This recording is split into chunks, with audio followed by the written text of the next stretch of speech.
I knew something was off when the HR girl wouldn't make eye contact with me in the elevator. You know that look people give when they know a dog's about to get put down but they don't want to be the one holding the leash? Yeah, that. She stood there in her itchy blazer, clutching her little iPad like it was a Bible, eyes fixed on the floor numbers blinking upward, never once meeting mine. We passed my floor. She didn't say a word. When we stopped at 16, the executive floor, I actually chuckled. Oh, so it's going to be that kind of day. They had the nerve to call it a check-in. Room B2, same room we use for onboarding interns and those corporate training sessions where a PowerPoint tells you not to embezzle or stab your coworkers. The door was already cracked open. I walked in and there he was, sitting smug with his ankle on his knee like he'd just invented logistics, Marcus Vale, the new VP of strategy who probably couldn't spell fiduciary without autocorrect. Fresh from some acquisition in Texas, brought in to modernize Lexridge. His only real accomplishment so far was swapping the coffee brand in the break room to some sludge he claimed was artisanal.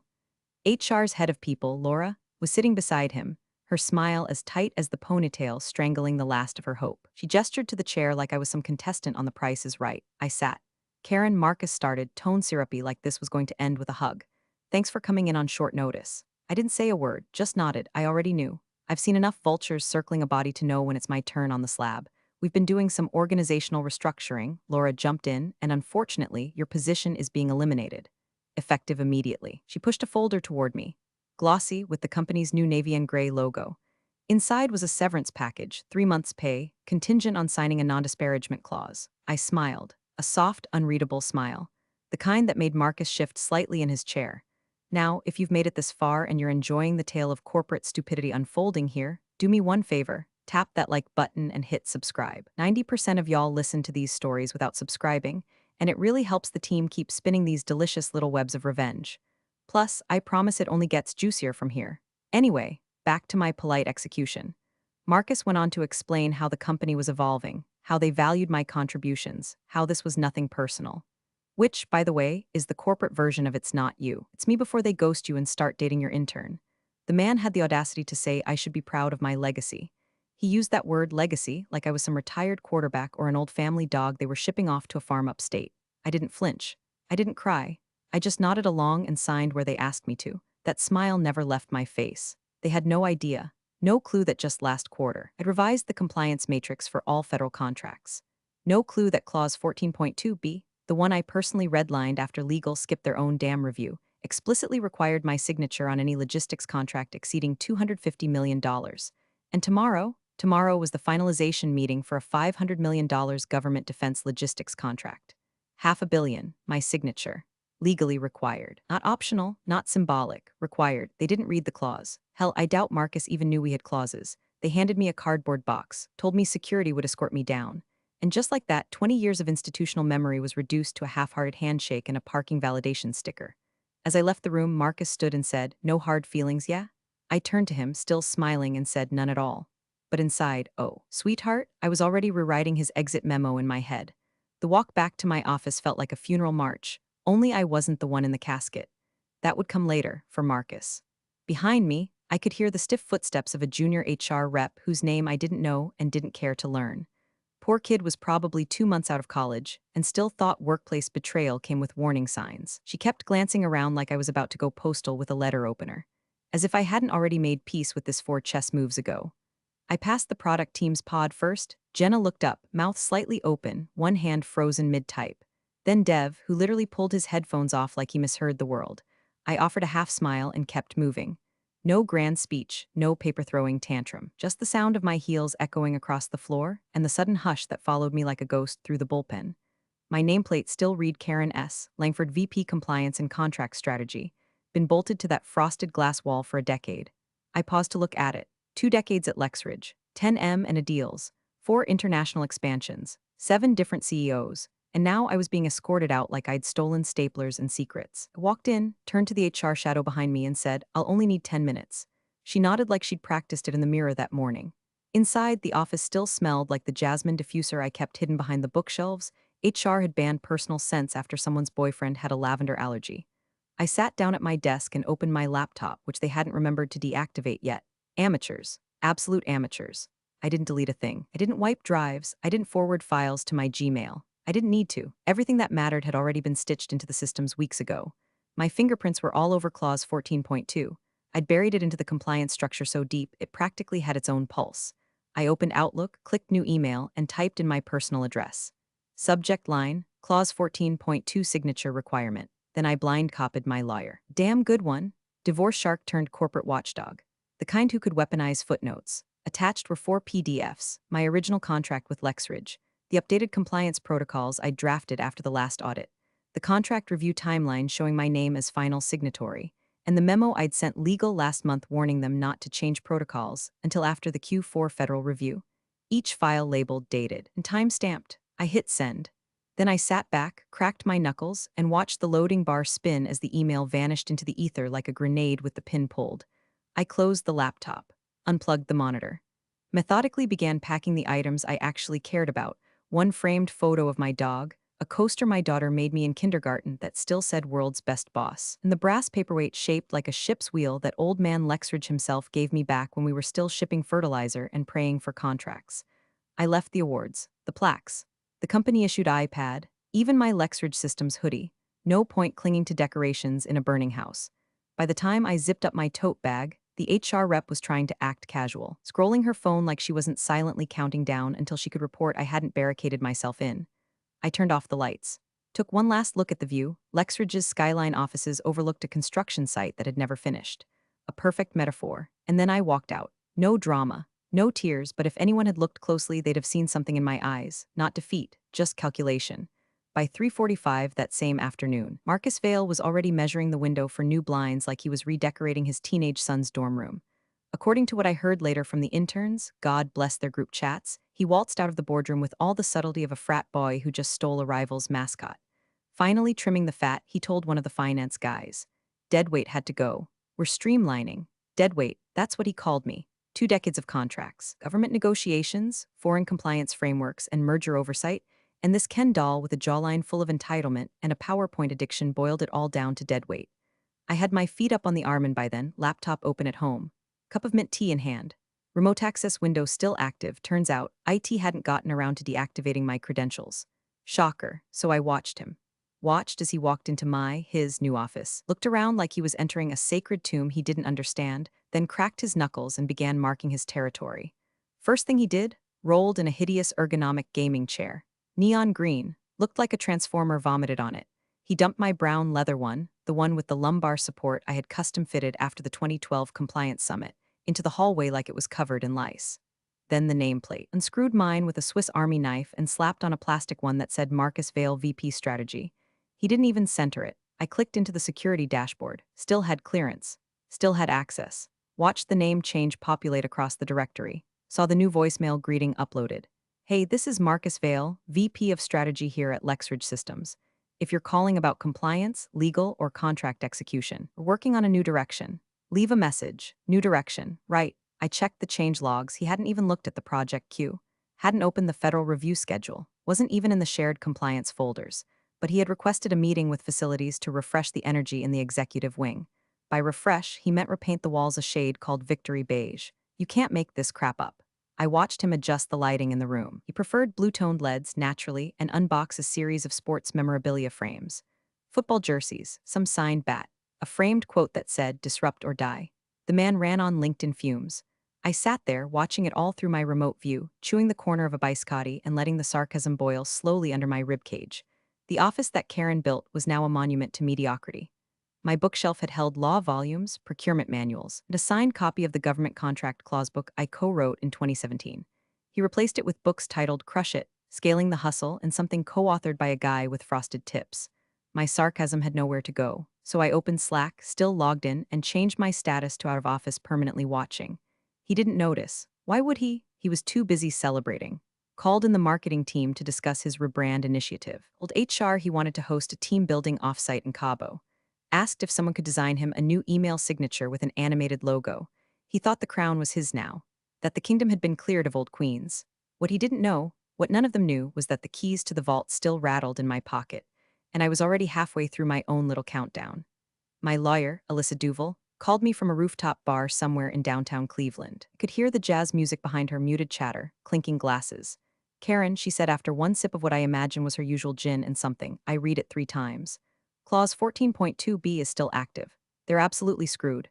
I leaned back in my patio chair, legs crossed, dog curled at my feet, and smiled into the dusk.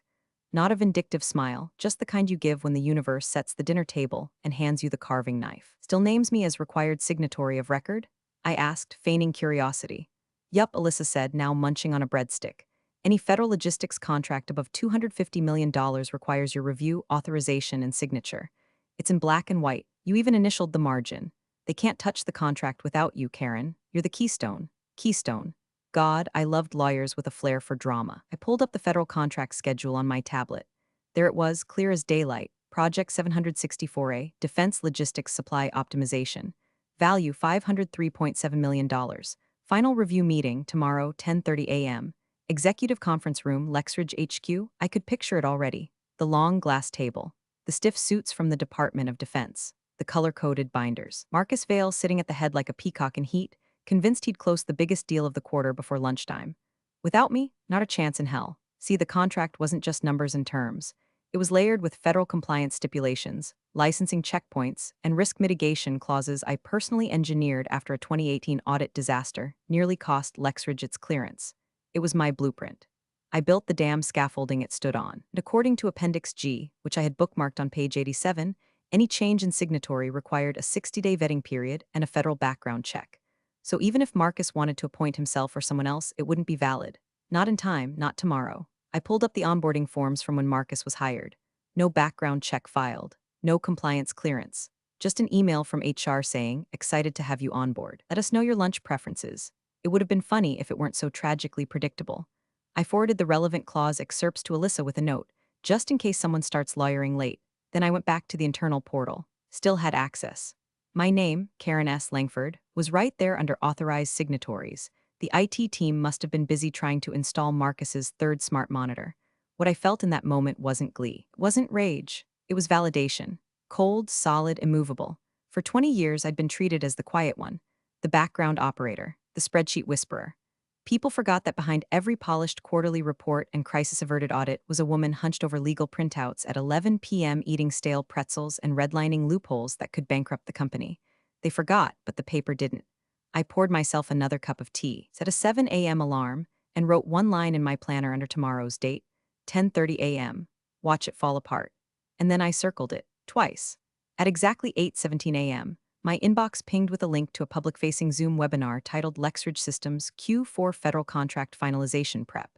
It had been forwarded by an old assistant who clearly hadn't realized I'd been escorted out of the building less than 24 hours earlier. Bless her heart, the meeting was scheduled for 9 a.m. Marcus was hosting. Naturally, I clicked. They didn't password protect it.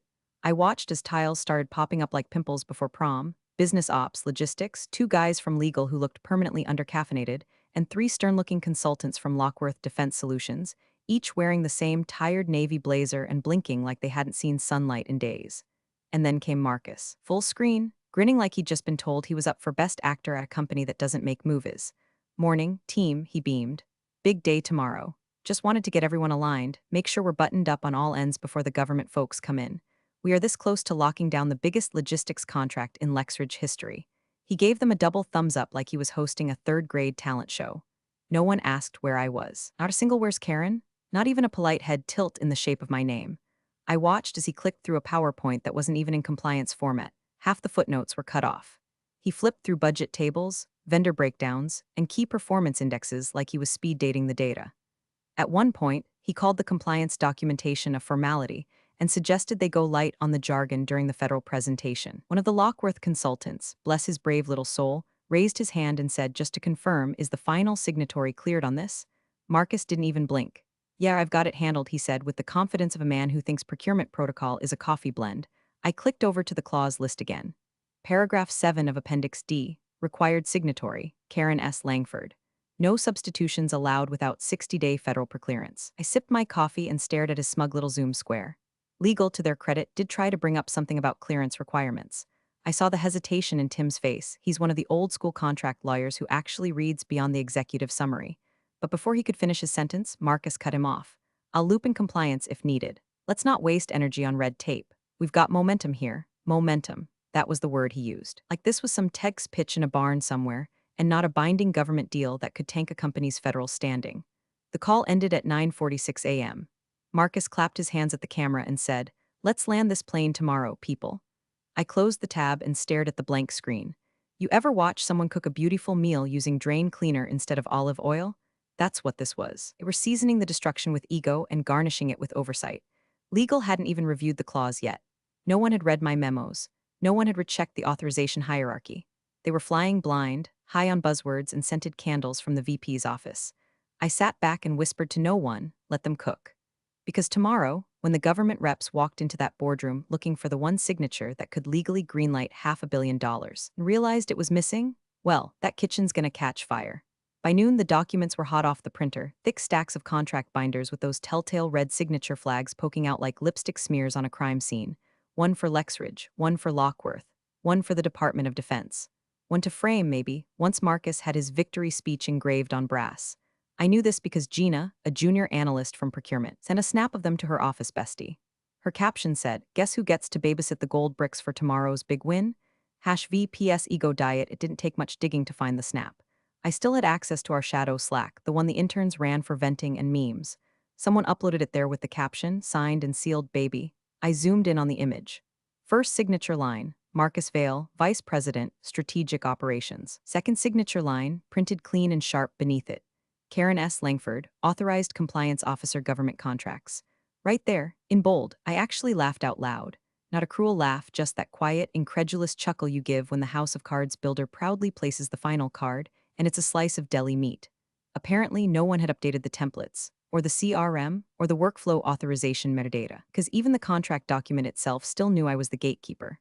I imagine the prep team gathered around the big conference room table that afternoon, all dressed in suits a half size too tight, sweating slightly under the weight of $500 million in federal promise. Marcus probably stood at the head like a pastor with a Bible and a Bluetooth headset. Gina, bless her Gen Z heart, noticed the detail first. Isn't Karen Langford gone?" she asked, half-whisper, pointing at the signature block. I would have paid actual money to see his face. Marcus, never one to acknowledge cracks in his little porcelain universe, apparently brushed it off. "Doesn't matter," he said with a casual wave of the hand. "I'm acting head of compliance now, acting head. As if title inflation could bypass federal authorization systems, as if his presence in my office somehow conjured my clearance into his bloodstream. No one challenged him.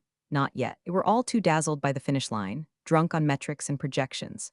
They didn't stop to consider that signature line on a federal contract wasn't just a formality. It was a binding act, an identity, a clearance code, a legal authorization built on background checks, certification renewals, and in my case, 20 years of built-up federal trust. I clicked into the compliance platform and refreshed the digital ledger. My signatory token still pinged as active.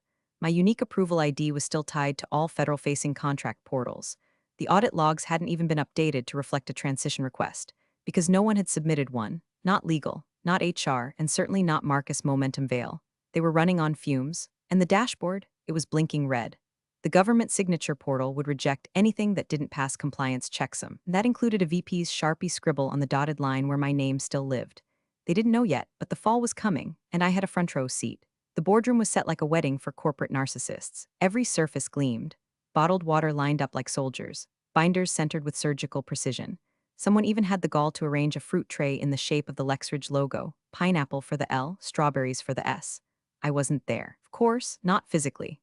But I knew the room well. Spent enough hours in it explaining clause architecture to impatient men in overpriced suits to visualize every fluorescent flicker, every temperature war between the thermostat and the frozen stiff interns trying to please everyone.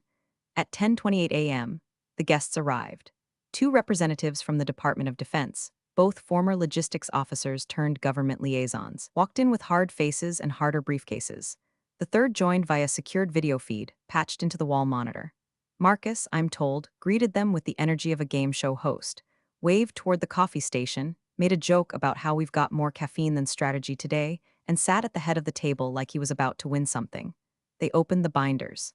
The men from the due flipped quickly, seasoned eyes scanning for the big flags, procurement terms, delivery schedules, audit clauses, red line revisions. Then they paused, page 3. The signature block. "Excuse me," one of them said, LT Colonel Turn Contracting Officer Thomas Breck, a man who once threatened to blacklist a vendor for using the wrong font in a declaration page. He tapped the page with a blunt index finger. "Where's Karen Langford?" Marcus, who'd probably been practicing this moment in the mirror for weeks, leaned back and said smoothly, "Karen's no longer with the company. I'm heading compliance now. Everything's still good to go." Silence. Thomas didn't blink. Just flipped the binder to Appendix D, found paragraph 7, and read aloud. All federal contracts exceeding $250 million require signatory execution by the authorized compliance officer listed in Appendix F. Substitution or delegation of this role is not permitted without 60-day notice and federal clearance approval. He closed the binder. Then this is canceled. That's when the oxygen got sucked out of the room. I imagine Marcus blinked twice, the way dumb men do when their internal operating system hits a logic error. He probably looked at legal, Tim or Ashley or whoever was dumb enough to sit closest, and waited for one of them to bail him out. But they didn't, because they just realized it too. I know this because at exactly 10:35 a.m., an internal message lit up the compliance channel like a Christmas tree on fire. Did anyone actually review 14.2b before terminating Karen? Another message, a second later. Who approved this without checking the signatory? And then a third, colder one from General Counsel herself. Pause all communications. Not reschedule until I've spoken to the board. Back in the boardroom, the rep stood. The duty guy on the monitor said nothing, just ended the call. Marcus stammered something about transitional oversight and interim authority, but his voice cracked on authority, which is ironic considering he'd just lost all of it. Nobody yelled, nobody threw a chair. The silence did the heavy lifting. Cold, embarrassing, unavoidable. They finally saw it. I wasn't just a signature. I was the spine. And without it, the whole damn deal folded like a cheap beach chair in a hurricane. The emergency board meeting was called for 3:00 p.m., but the shouting started by 2:47. From what my inside sources told me, namely a shell-shocked junior exec named Landon who live-texted the whole meltdown to his fiancée and accidentally CC'd me instead of her, the mood in the boardroom was part funeral, part firing squad. General Counsel arrived with her lipstick smudged and a legal binder clutched like a flotation device. Her usual poise had evaporated. She walked straight to the front of the room, didn't bother with small talk, and slapped the contract binder on the table so hard it made the water bottles jump. "This deal is dead," she said. The board went silent. Then HR chimed in. Of course it was HR, Laura, the same smiling executioner who'd handed me the severance folder like it was a gift basket, was suddenly stammering like a kid who forgot their book report. We were told her role had no critical dependencies," she said, eyes darting to Marcus. "We were under the impression it was purely operational." Marcus didn't flinch. He leaned back in his chair like a man who thought confidence could still save him and said, Karen was blocking innovation. She resisted every process upgrade we proposed. We needed someone willing to modernize, to disrupt the old systems. Someone at the far end of the table muttered she was the system. The board chair, Alina Trask, steel-haired and terrifying in heels, finally spoke. "Why didn't you read the clause?" That sentence landed like a guillotine. No one answered. General Counsel slowly sat down, her voice suddenly quiet. She was the only one authorized for federal clearance, she said. Background check took 6 months. Renewal every 2 years. Security review every audit. She was in the loop with DOD, DHS, and Treasury. No one else was even listed in the system yet. Another board member asked, so she knew. General Counsel nodded. Oh, she absolutely knew. Alina turned to Marcus. And you fired her? Marcus straightened his tie and attempted one last Hail Mary. I was told she was obstructive, set in her ways, hard to work with. At that, someone down the table actually laughed. Not a full laugh, just a sharp, stunned puff of air. Because everyone in that room knew what had just happened. They traded a vault for a vending machine. One board member asked how soon the contract could be salvaged. General Counsel said it would take weeks, maybe months, to get someone else cleared, and that was if the DOD didn't blacklist Lexridge from future bids due to procedural failure. Do you realize, she said, they lost $500 million because someone wanted a different office chair? No one spoke after that. Marcus went pale, HR went quiet, and Alina just stared at the binder in front of her like it was a loaded gun someone forgot to lock. What I felt wasn't joy. It wasn't even anger anymore. It was justice, ice-cold and patient. The kind that doesn't need applause. The kind that walks barefoot through the wreckage and lets the silence explain everything. They didn't need me in that room. I'd already written the final sentence. I never walked back into that building. Didn't need to. The next day, while they were still combing through the ashes of their own arrogance, my lawyer, Alyssa, walked in wearing dark glasses and a silk scarf like a villain from an old courtroom drama. She didn't smile, didn't blink, didn't ask for water. Just placed a single envelope on the boardroom table and said, "This is Miss Langford's invoice." Inside, 3 pages. Page 1, formal notice of her availability for emergency consulting services. Page 2, wire instructions. Page 3, a highlighted excerpt from my original contract. Clause 22.1a.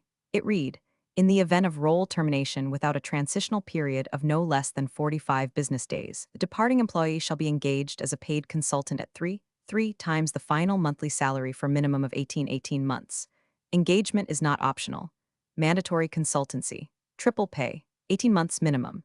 They'd fired me on a Wednesday with no handoff, no transition file, no clearance downgrade, no continuity protocol.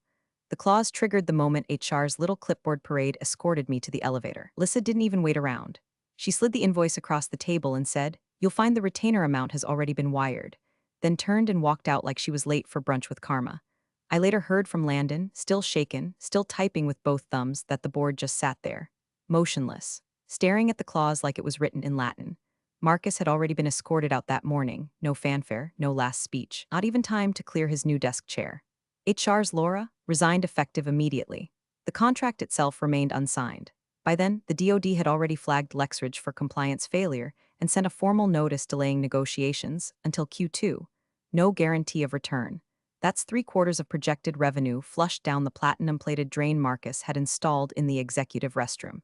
Meanwhile, I was sitting in an Adirondack chair by Lake Erie. Dog at my feet, phone on silent, mug of spiced tea steaming gently in my hands. The wind picked up a little, rustling the pages of a paperback I'd been meaning to finish for years. My bank app pinged softly. Retainer received, 18 months, triple rate, no office politics, no Marcus, just me, my piece, and a paper trail so tight it could strangle a CFO. They handed me a box. I handed them a clause, and I know which one weighed more. You're the real MVPs of the office jungle. Thanks for watching. Smash that subscribe button, or the coffee pot might just forget your next brew.